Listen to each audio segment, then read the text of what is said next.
Hello guys, in this video I am going to show you how to add the inspection of a particular property that you are interested in to your calendar on the domain application. But first I just want to mention, don't forget to subscribe to my channel, because at 10,000 subscribers I am going to show you my whole YouTube revenue statistics and growth strategy, how to make money online. Now let's jump into it. First of all, open the application.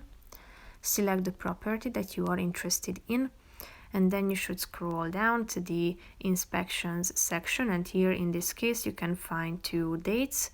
If you would like to add any of these to your calendar, just tap on this plus and calendar icon on the right side.